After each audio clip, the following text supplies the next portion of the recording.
theaters and is on Disney Plus as well. You can pay $30 through the Premier Access thing. It's bullshit. I know, it's stupid. They shouldn't be doing this, but it is what it is, I guess. It is the latest in Disney's live-action remakes / reimaginings, and is the second one in a row to be rated PG-13.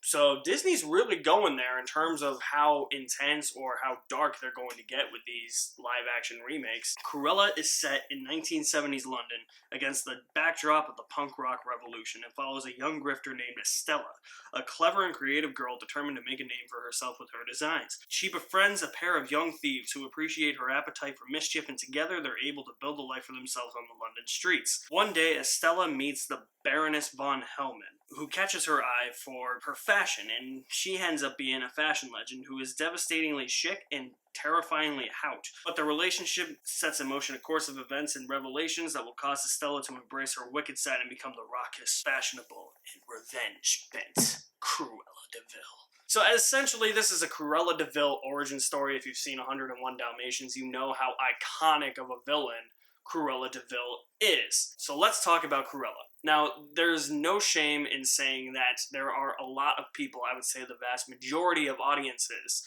who are against these Disney live-action remakes and reimaginings. I have been more supportive of them. I've been a lot more lenient on them, mostly because most of the remakes that we have gotten, The Lion King aside, because that is just a shot-for-shot remake, yeah, sure, they incorporate a lot of the same things that the animation did, but they also felt very fresh and felt like a new take on the classic stories that we knew growing up, because there was enough different about them that we are able to distinguish between the two versions that we have gotten. And for a lot of people, these versions of the story are the versions of the story that a lot of people are going to grow up and know with for a generation. Unlike our generation, who grew up with past versions of the film, a new generation will grow up with new versions of the film. So that's why I'm a little bit more lenient on these Disney live action films. I was really excited to see what they were going to do with Cruella, especially since it was rated PG-13, and I did not expect that at all. I really loved the soundtrack in this movie, the punk rock aesthetic. As I said, it's set against the punk rock revolution in the 70s, a lot of 70s punk rock songs. Almost every scene has a punk rock song in it, and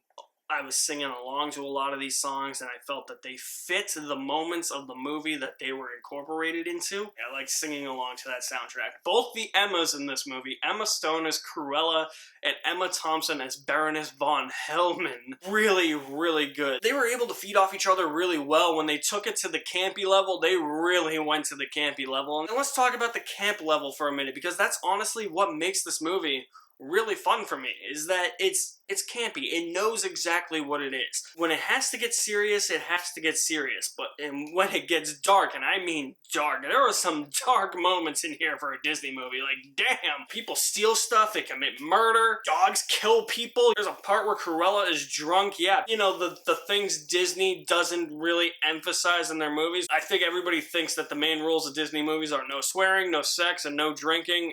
Yeah, people get drunk and people die.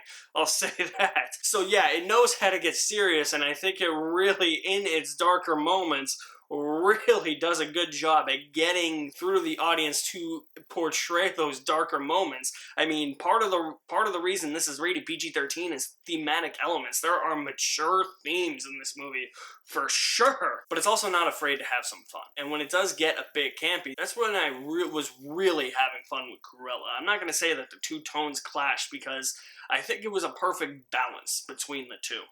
I found myself enjoying the darker moments, but also enjoying the lighthearted, campy tone that the movie was going for at first. And my God, the costume design is one of the best I have seen all year. Obviously, this has to do with fashion design, and looking at all the fashion and all the costumes.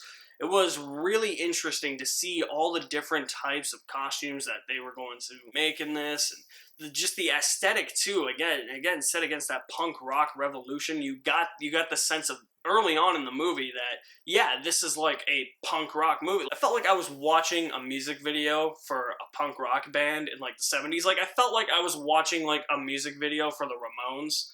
It's just starring Emma Stone, you know? Like, that's how I felt like it. Like, I guess the way that Cruella is designed in general, not just in this movie, but in general, through, like, in the animation, in the previous live action movies with Glenn Close, like, yeah, I can see the black and gray hair, yeah, I could see that being like a punk rock movement, so yeah, the costume design and the makeup were something to behold for this in this movie for me. I really, really like that aspect. I've seen some peers say that this is one of the best movies of the year, and to me, I don't really think so. I'm not falling into the camp with critics who are just automatically going to hate this movie and say it's one of the worst of the year and that Disney should stop these live action remakes, but I've got some major problems with Cruella, one of which is the runtime. This did not have to be 2 hours and 15 minutes. We could have cut this down to an easy hour and 50. I mean, most of these live action remakes are under 2 hours. I think only Aladdin and Beauty and the Beast are over 2. It just didn't have to be that long. And if they didn't spend so much time at the beginning focusing on a young Cruella and where she came from, I don't think we would have had this problem because, yeah, you can't cut that. It did go on too long, but if you cut that out, you don't really get a well-rounded understanding of the character of Cruella in this movie. But I think that could have been shortened a little bit by at least 5 minutes. Emma Stone doesn't show up until about 16 minutes into the movie. But I think the big problem that I have with this movie, and I didn't really think about it after I've watched it, but when I went to go do my laundry, I was thinking about it on my way back. I just really don't see how this version of Cruella is going to become the Cruella de Vil that we all know and that we all love. Like that maniacal villainess that she is in 101 Dalmatians. I didn't get the sense that she's going to be this evil presence to be reckoned with. I feel like watching this movie, I'm never going to think that this version of Cruella is going to turn into the Cruella de Vil from the animation or the Glenn Close Cruella de Vil, and this is supposed to be a prequel to the Glenn Close Cruella de Vil. I just never got that sense.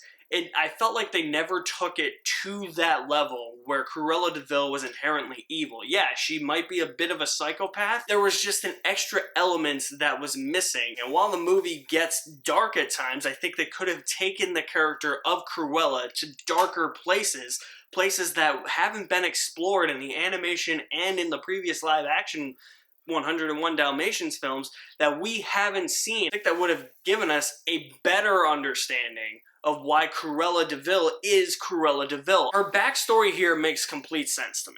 And I was happy that we actually gave Cruella de Vil some complete sense. But then there's this plot twist that I wasn't really a huge fan of. I think it kind of took away from the impact that a moment earlier in the film had. And it just kind of downgraded Cruella de Vil to this slightly evil yet just cunning socialite psychopath who is just obsessed with fashion, and that was really it. Like, she was out for revenge, but it never really felt like she was out for revenge. To me, it felt like they thought her plan was so diabolical, but it didn't end up being that diabolical. I just never had that feeling that this version is going to become the Cruella de Vil. And hey, maybe that was intentional. Maybe they're saying, hey, this is a different version of Cruella de Vil. We're not going to do what we did in the animation and the Glenn Close movies. But I still think you have to keep the core of what makes a character in a film. And I just didn't see how